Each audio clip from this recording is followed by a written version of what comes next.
नमस्कार। आज हम सीधी बात करेंगे भारत की राजनीति में एक काफी चौंकाने वाली हलचल पर। उपराष्ट्रपति जगदीप धनखड़ का अचानक इस्तीफा जो 21 जुलाई 2025 को हुआ। हमारे पास जो जानकारी है वो एक तरफ तो मतलब आधिकारिक कारण बताती है और दूसरी तरफ राजनीतिक गलियारों की फुसफुसाहट कुछ और ही कहानी कह रही है। जी, और ये इस्तीफा इसलिए भी खास है क्योंकि भारतीय इतिहास में ऐसा सिर्फ तीसरी बार हुआ है कि किसी उपराष्ट्रपति ने अपना कार्यकाल पूरा होने से पहले पद छोड़ा हो। लेकिन पिछली दो बार, जैसे वीवी गिरी थे 1969 में और आर वेंकटरमन 1987, उन्होंने तो राष्ट्रपति चुनाव लड़ने के लिए इस्तीफा दिया था। यहाँ वैसा कोई घोषित कारण नहीं है। हाँ बिल्कुल। तो हमारा मकसद है इस पहेली को समझने की कोशिश करना। क्या ये वाकई सिर्फ स्वास्थ्य का मामला है या फिर पर्दे के पीछे कुछ और चल रहा है? चलिए इसकी तह तक जाते हैं।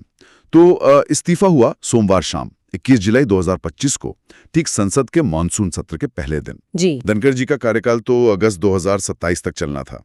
उन्होंने संविधान के अनुच्छेद 67A के तहत इस्तीफा दिया है। हाँ, और जैसा हमने कहा, ये बहुत असामान्य है।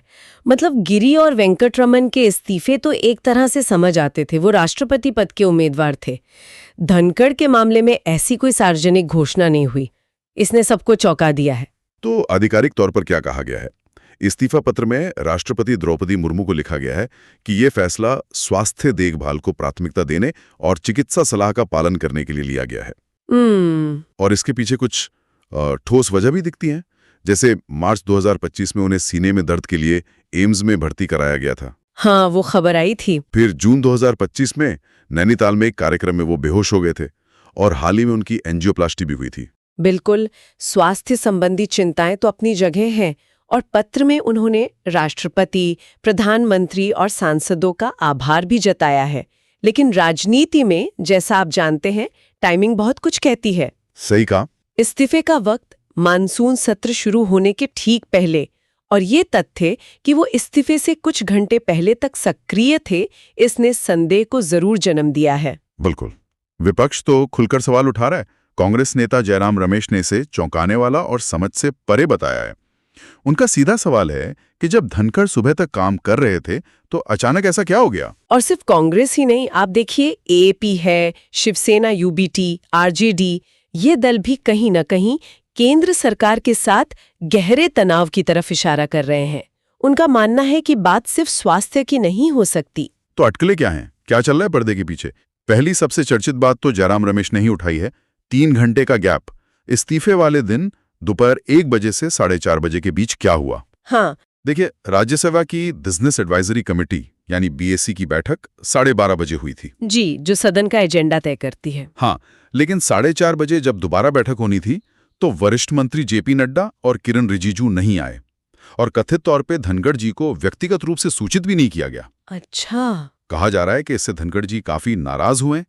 तो क्या ये नाराजगी इतनी बढ़ गई कि देखिए, हालांकि जेपी नड्डा का कहना है कि उपराष्ट्रपति कार्यालय को सूचना दे दी गई थी, फिर भी ये घटना इस्तीफे से ठीक पहले हुई। ये कहीं ना कहीं उच्च स्तर पर किसी कम्युनिकेशन गैप या शायद प्रोटोकॉल की अनदेखी का संकेत तो देती ही है। अब ये अपने आप में इस्तीफे का कारण हो या ना हो, लेकिन उस वक्त जो तनाव था उसका एक लक्षण जरूर हो सकता है। बिल्कुल। दूसरी अटकल जो काफी अहम मानी जा रही है वो न्यायपालिका के साथ उनके रिश्तों को लेकर है।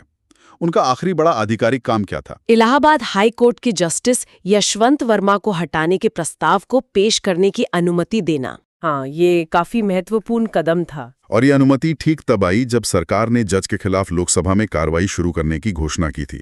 हम जानते हैं कि धनखड़ जी न्यायपालिका की शक्तियों के, खासकर अनुच्छेद 142 और कॉलेजियम सिस्टम के मुखर आलोचक रहे हैं। जी हाँ, उन्होंने कई बार सार्वजनिक मंचों से इस पर बोला है, और सूत्रों के मुताबिक सरकार उनके इस कदम से मतलब जज को हटाने की प्रक्रिया शुरू करने की अनुमति देने से थोड़ी हैरान थी। ये दिखाता है कि शायद न्यायपालिका के मुद्दे पर धनखड़ जी का रुख सरकार की सोची समझी रणनीति से कुछ अलग था, या वो अपनी एक स्वतंत्र लाइन ले रहे थे जो शायद सत्ता पक्ष को रास नहीं आई। ये भी एक टकराव का संभावित बिंदु हो सकता है। ये भी एक कोण है। और तीसरी बड़ी थियरी है खालिस राजनीतिक पैंतरेबाजी। बिहार की आरजेडी कह रही है कि ये नीतीश कुमार को केंद्र में लाकर उपराष्ट्रपति बनाने की भाजपा की चाल हो सकती है। अच्छा, नीतीश थ्योरी। हाँ, ताकि बिहार की राजनीति में कुछ बदलाव लाया जा सके। इसे भाजपा के अंदर बड़े फेरबदल से भी जोड़ा जा रहा है। शायद 2029 चुनावों के लिए नए पार्टी अध्यक्ष की तलाश, या फिर वो आरएसएस प्रमुख की 75 साल की उम्र सीमा वाली टिप्पणी का भी जिक्र आ रहा है। धनखड़ जी 74 के हैं। ये सब कयास हैं। दिलचस्प बात यह है कि सरकार की जो शुरुआती प्रतिक्रिया थी वो काफी नपी-तुली, संयमित थी। ऐसा लगा जैसे उन्हें शायद इसका अंदेशा पहले से था या वो तैयार थे। तो अब आगे क्या होगा? प्रक्रिया क्या है? अब प्रक्रिया ये है कि चुनाव आयोग जल्द ही नए उपराष्ट्रपति के चुनाव की अधिसूचना जारी करेगा। इसके निर्वाचक मंडल में सिर्फ लोकसभा और राज्यसभा के सभी सांसद, निर्वाचित और मनोनीत, दोनों वोट डालते हैं। और तब तक राज्यसभा का काम कैसे चलेगा? जब तक चुनाव नहीं होता, राज्यसभा के जो उपसभापति हैं हरिवंश जी, वो सदन की कार्यवाही संभालेंगे। और राजनीतिक दलों की प्रतिक्रियाएं तो बंटी हुई हैं, जैसा अपेक्षित था। विपक्ष सवाल उठा रहा है। जी, और सत्ता पक्ष धनखड़ जी की सेवा और कर्तव्यनिष्ठा की प्रशंसा कर रहा है। ये तो स्वाभाविक है। तो इस इस्तीफे के दूरगामी असर क्या हो सकते हैं? देखिए, इसके कई असर हो सकते हैं। एक तो ये भाजपा के अंदर नेतृत्व में बदलाव की प्रक्रिया को तेज कर सकता है। नया पार्टी अध्यक्ष कौन होगा, नया उपराष्ट्रपति कौन बनेगा। और उपराष्ट्रपति का पद सिर्फ संवैधानिक नहीं है, राज्यसभा के सभापति के तौर पर उनकी भूमिका बहुत महत्वपूर्ण होती है। हाँ, खासकर जब सरकार के एजेंडे पर एक राष्ट्र एक चुनाव जैसे बड़े बिलों। बिल्कुल, उन बिलों को पास कराने में सभापति की भूमिका अहम होगी।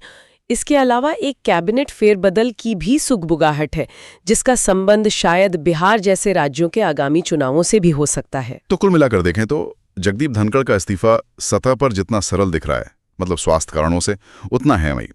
आधिकारिक बयान अपनी जगह, लेकिन राजनीतिक गलियारों में जो चर्चाएं और अटकलें हैं वो एक गहरी और कई ज्यादा जटिल कहानी की तरफ इशारा कर रही हैं। बिल्कुल, ये घटना हमें एक बार फिर संवैधानिक पदों की गरिमा और समकालीन राजनीति की जो जमीनी हकीकतें हैं उनके बीच के तनाव को दिखाती है। श्रोताओं के लिए सोचने वाली बात यह है कि उच्च पदों पर होने वाले ऐसे अचानक बदलाव अक्सर किसी सुविधाजनक कारण के पीछे असली राजनीतिक वजहों को छिपाने की कोशिश जैसे लगते हैं।